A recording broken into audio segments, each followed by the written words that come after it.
مساء الخير. عاملين ايه؟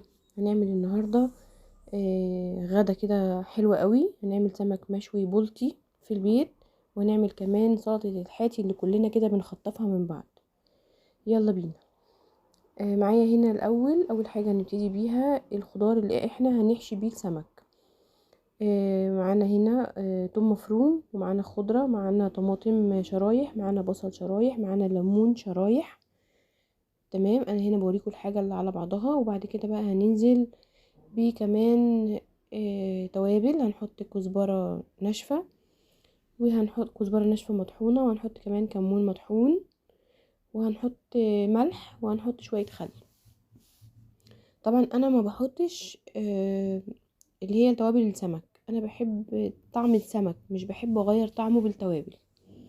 تمام، نزلنا هنا بقى بشوية الخل، ونزلنا بالملح والحاجة بتاعتنا اللي انتوا شفتوها دي، وهننزل بقى ايه بحاجة كده اساسية. هنزل بجزراية مبشورة.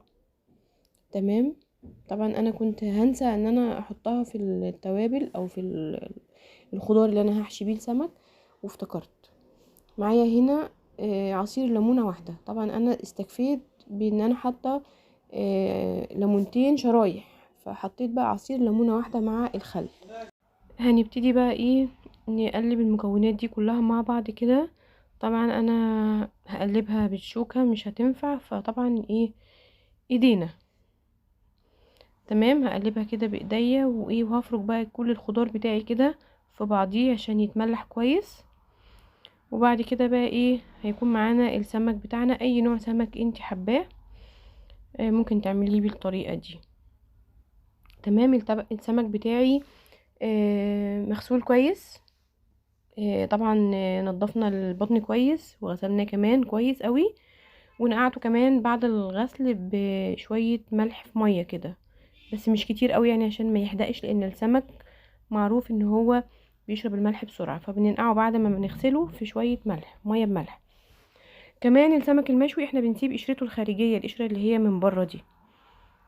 لكن لما بنكون هنقليه بنقشره من بره وبننضفه من جوه. تمام، لكن ده مشوي مش هنشيل القشرة الخارجية. كمان حبة الخضار اللي فاضوا دول هنرميهم؟ طبعا لا، احنا هنعملهم سلطة الحاتي اللي احنا كلنا بنبقى هنتجنن عليها، وبنقعد نقول حاطط فيها ايه وطعمها بيبقى كده ازاي.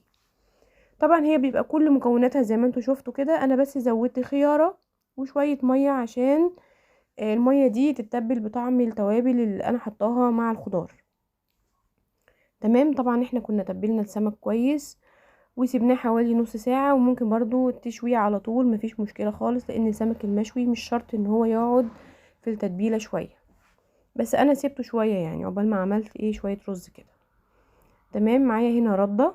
طبعا دي ردة من عند العطار، ردة ناعمة ردة خشنة الاتنين ينفعوا. جبت بقى الردة بتاعتي كده، واخد بقى من السمك واحط في الردة كده، اغلف السمكية كويس بالشكل ده. وطبعا على عين البوتاجاز من فوق، احنا مش هنشوي في الفرن، لا احنا هنشوي على عين البوتاجاز من فوق، في صينية بقى، في جريل، في صاج، في اي حاجة. الطريقة دي اسرع بكتير كمان من الفرن، وكمان هيديكي نتيجة حلوة جدا. تمام، هغلف بقى السمك كله كده بالشكل ده، وبعدين هكون حاطة جريل على النار او صاج يسخن جدا. يعني انا عايزه الصاج درجه حرارته عاليه قوي عشان السمك ما ينزلش ميه. تمام، ويلزق بقى في الصاج او في الصينيه بتاعتي. ده الجريل بتاعي اللي انا بعمل فيه على طول الحاجات اللي بعملها على البوتاجاز من فوق.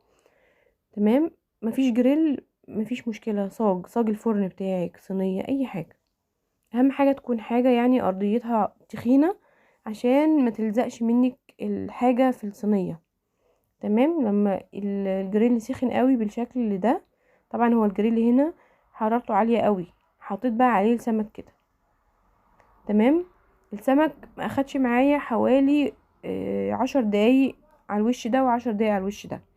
تمام، اول ما احس ان السمكية هتطلع معايا بسهولة، يبقى السمكية كده احمرت واستوت من الوش اللي هو اللي احنا بنقلبه عليه ده.